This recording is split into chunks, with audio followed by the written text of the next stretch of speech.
Iran Israel युद्धामुळे जागतिक इंधनावर विपरीत परिणाम जाणवत आहे. भारतातही घरगुती गॅसवर त्याचा परिणाम जाणवत आहे. राहता शहरात इंडियन गॅस एजन्सीकडून गॅस टाकी वितरण पोलीस बंदोबस्तात आज सुरू होते. गुढीपाडव्याच्या दिवशी ग्राहकांमध्ये आज समाधानाचे वातावरण पाहावयास मिळाले.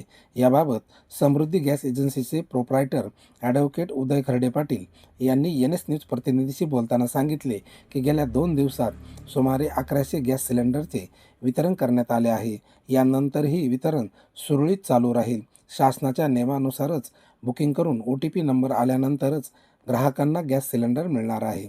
काही माध्यमांद्वारे गॅस वितरणाविषयी ग्राहकांमध्ये जो संभ्रम निर्माण झाला होता त्याविषयी खुलासा करताना ॲडव्होकेट उदय खर्डे यांनी सांगितले की गॅस शेगडीचा सुरक्षा पाईप हा ग्राहकांचा ऐच्छिक निर्णय असून याविषयी ग्राहकांनी मनामध्ये अजिबात संभ्रम निर्माण करून घेऊ नये. येत्या आठवड्यानंतर गॅस वितरण पूर्वीप्रमाणे सुरळीत चालू होईल.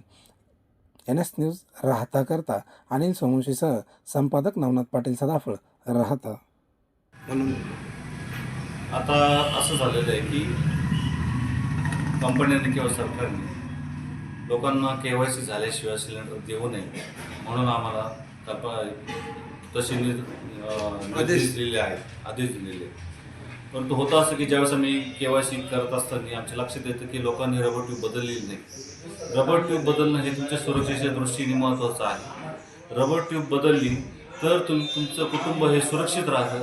दर 5 वर्षांनी तुमची रबर ट्यूब बदलली जाणं हे आवश्यक आहे. त्या रबर ट्यूबवर तुम्ही रबर ट्यूब घेतल्यानंतर त्या रबर ट्यूबवर एक्सपायरी डेट असते आणि ती डेट संपल्यानंतर तुम्ही रबर ट्यूब बदलणं गरजेचं आहे. तुम्ही आमच्याकडनं रबर ट्यूब घेतल्यानंतर ती रबर ट्यूब घेतल्याची अपडेट आम्ही तुमच्या अकाउंटला आमच्या कम्प्युटरमध्ये करतो. त्याची नोंद ही आमच्या कंपनीकडे जाते. उद्या तुमच्याकडे काही दुर्घटना जर झाली तर इंडियन ऑइल हे तुम्हाला इन्शुरन्स देते. परंतु इन्शुरन्स देताना इन्शुरन्स कंपनी तुम्हाला तुमचं रेकॉर्ड चेक करते. तुम्ही रबर ट्यूब केव्हा चेंज केली, तुमचं रेग्युलेटर काय स्थितीत होतं, तुमची शेगडी कशी होती. तुम्ही क्लेम दाखल केला म्हणजे तुम्हाला लगेच काय तुम्हाला इन्शुरन्स मिळत नाही. आणि सर्वात महत्त्वाचं म्हणजे बाहेरचे कोणाकडनं तुम्ही जर रबर ट्यूब घेतली तर ती कंपनी किंवा ती व्यक्ती तुम्हाला इन्शुरन्स देऊ शकत नाही.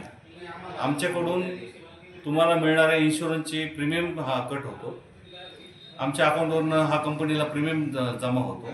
त्यामुळे तुम्हाला तुमचा अधिकार आहे की तुमच्या घरात दुर्घटना घडल्यानंतर तुम्हाला इन्शुरन्स मिळणं हा तुमचा अधिकार आहे. तुमच्या अधिकाराची जाणीव तुम्हाला असणं आणि तुमच्या सुरक्षेची काळजी तुम्ही घेणं गरजेचं आहे. परंतु विषय असा होतो की काही बातम्या आल्यात आणि लोकांचा संभ्रम निर्माण झाला आहे की आम्ही तुम्हाला फोर्स करतो. दुर्घटना ही सांगून होत नसते, ती केव्हाही घडू शकते. ज्यावेळेस आम्ही तुमचं KYC करतो त्यावेळेस आमचं असं लक्षात येतं की तुम्ही रबर ट्यूब चेंज केलेली नाही. बऱ्याचशा वेळेस आमचे कर्मचारी तुम्हाला आग्रह करतात की तुम्ही रबर ट्यूब चेंज केली पाहिजे, परंतु घरचे लोक ऐकत नाही आणि ते सांगतात की आताच रबर ट्यूब चेंज केली. बाहेरची रबर ट्यूबची खात्री मी देऊ शकत नाही, कारण की मी जी तुम्हाला रबर ट्यूब देतो ही पूर्णपणे इंडियन ऑइलनी आम्हाला दिलेल्या वेंडरकडनंच आम्ही खरेदी केलेली असते. इतर कोणाकडनं आम्ही बाहेर घेतले, बाहेर मार्केटमधनं रबर ट्यूब घेत नाही. ISI मार्क असलेलीच रबर ट्यूब तुम्हाला कंपनी सजेस्ट करते आणि तुम्ही डिस्ट्रीब्युटरकडूनच रबर ट्यूब घेणं हे अपेक्षित आहे. अन्यथा बाहेरनं घेतलेल्या रबर ट्यूबची खात्री किंवा त्याची विश्वासार्हता मी तुम्हाला सांगू शकत नाही. त्यामुळे उद्या काही जर घडलं तर त्याला जबाबदार मी कसा असेल. तुमच्या सुरक्षेची काळजी घेणं हे आमचं कर्तव्य आहे. आता सोशल मीडियावर जे बातम्या येत आहेत त्याच्यामुळे लोकांनी स्वतःबद्दल थोडंसं जागरूक राहिलं पाहिजे आणि आपल्या हिताचं काय आहे तेवढंच घेतलं पाहिजे.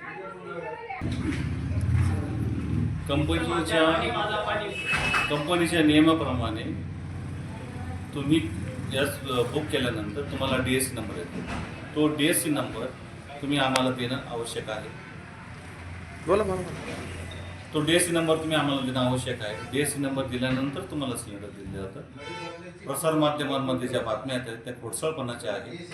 गेल्या 3 दिवसामध्ये मी जवळजवळ 1050 सिलेंडर वितरण केलेलं आहे. कुठल्याही प्रकारची टंचाई माझ्याकडे तरी नाही. मला ज्या पद्धतीने सिलेंडर वरून अवेलेबल होतं त्या पद्धतीने मी लोकांना सिलेंडर अवेलेबल करून देतो. लोकांनी कुठल्याही अफवांवर विश्वास ठेवू नये आणि समाजामध्ये जो गोंधळ तयार झालेला आहे त्याच्यापासून आपण स्वतः सावध राहावं.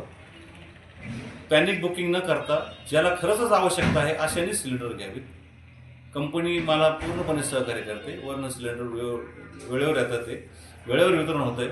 थोडंसं फक्त एकच असं त्रास होतं की माझी गाडी तिथपर्यंत जाणं शक्य होत नाही, तरी मी लोकांना सिलेंडर देण्याचा मी प्रयत्न करतो.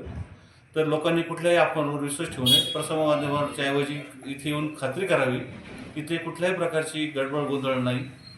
तरी सर्वांनी माझी एक अशी विनंती आहे की गॅस बुकिंग करून DSC नंबर आल्यानंतरच इथे येऊन सिलेंडर आपल्याला अवेलेबल होईल. एवढीच माझी आपल्याला सर्वांना विनंती आहे. तुम्हाला टाकी मिळाली का इंडियन गॅस? टाकी मिळाली नाही, आता बुकिंग केली, पण रमजान महिन्यामध्ये सणाकरता टाकी जरूर मिळाली मला. बर, गॅस एजन्सीला काही त्रास होतोय का? काही त्रास नाही, मला काही त्रास नाही. बर, ठीक. काय नाव आहे तुमचं? ही गॅस एजन्सीने आपल्याला, समृद्धी गॅस एजन्सीने तुम्हाला ही जी नळी दिली, ही तुम्ही घेतली का त्यांनी बळजबरी दिली? आम्ही का घेतली तुम्ही? वाटकीला आमची शंका आली की बरीच दिवस झाले. 10 वर्ष म्हणजे थोडी झाली का? 10 वर्ष झालेले. बर, या नळीला इन्शुरन्स पण आहे असं सांगितलंय त्यांनी. नळी जर कंपनीची घेतली तर त्याला इन्शुरन्स आहे.